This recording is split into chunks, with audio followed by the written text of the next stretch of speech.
आज के वीडियो में हम बात करेंगे, टॉपिक है इंस्टेंटेनियस स्पीड। इसके पहले हमने पढ़ा है average speed. Just take an example. Suppose you are going to New Delhi from Allahabad by train, say by Prayagraj express. Usually it starts from Allahabad at 9:30 p.m. and reaches New Delhi at around 7:30 a.m. It takes around say 10 hours. Total distance is around 700 kilometers.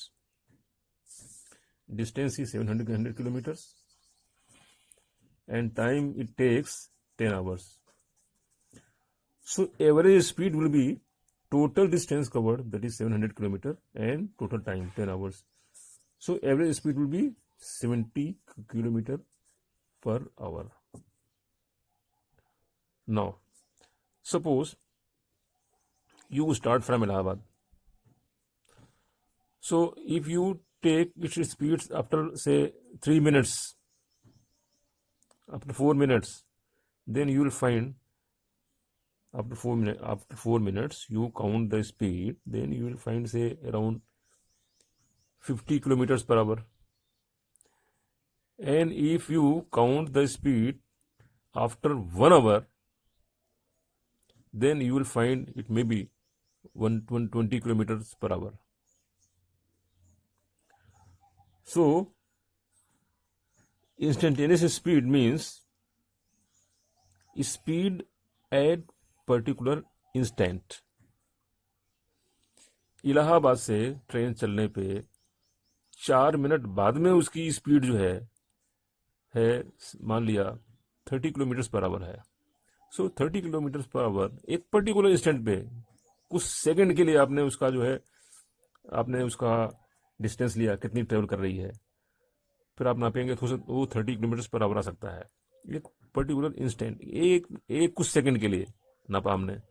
और वही 1 घंटे बाद में जब पहुंची train, जब जा रही है एकदम बड़ी स्पीड में जा रही है, तो उस समय हमने नापा, हमने मेजर किया, हमने एक उसी पर्टिकुलर इंस्टेंट में से मान लिया कि कुछ सेकंड के लिए, कुछ सेकंड का हमने लिया डिस्टेंस लिया, तो हो सकता है कि 120 किलोमीटर पर आवर हो। तो ये वेरी कर रहा है।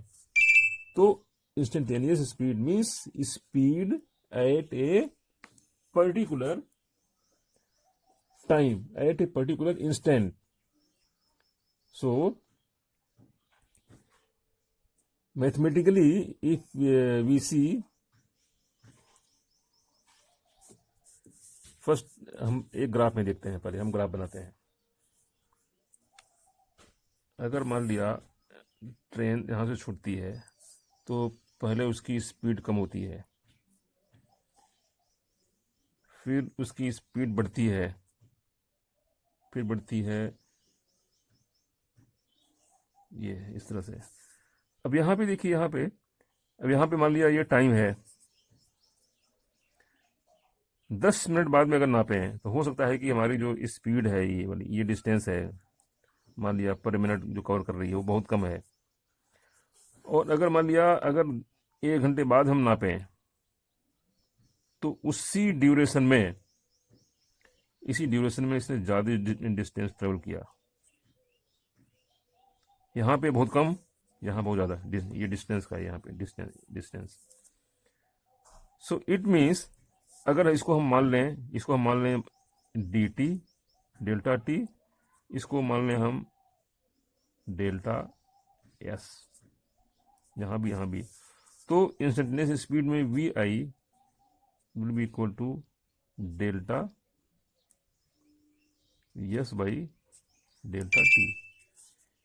बल्कि इसको और अगर ढंग से हम अगर लिखें, एक लिमिट लें, इसकी लिमिट जो कि एक्चुअल उसकी डिफिनेशन है।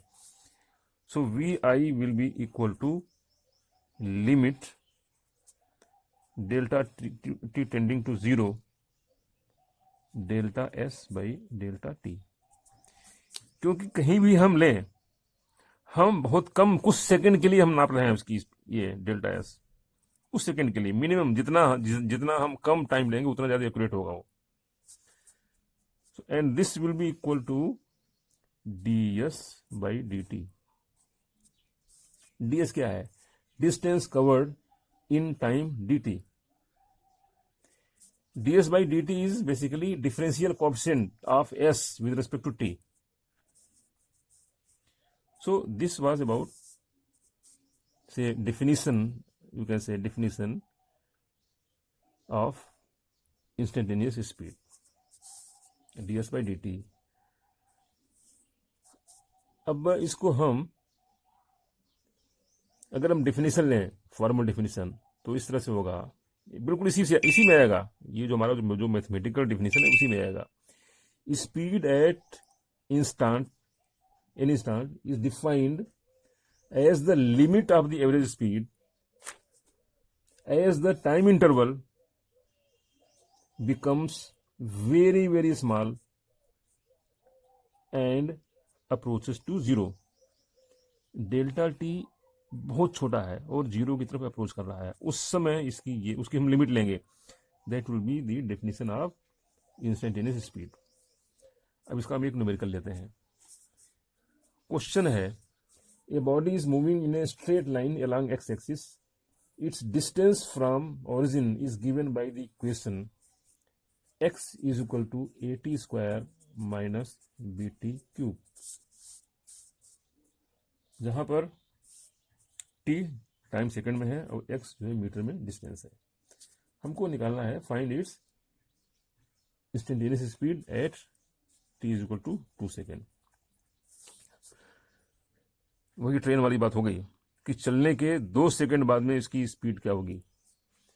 तो हमारी जो डेफिनेशन है v इज इक्वल टू क्या है, vi is equal to ds by d t, dx by d T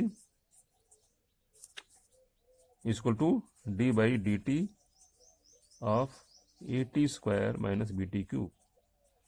अब इसको डिफ्रेंशिएट करते हैं, equal to 2at minus 3bt square. So this will be the equation of speed. Now at हमको निकालना है 8.2 second. तो उस समय कितना हमारा vi कितना होगा, 2a into 2 minus 3 into b into 2 का स्क्वायर। तो vi is equal to 4a minus 12b। This is the solution. So now I think it is clear. So this was about instantaneous speed. So today it is over. In next video we will talk about instantaneous velocity. Thank you.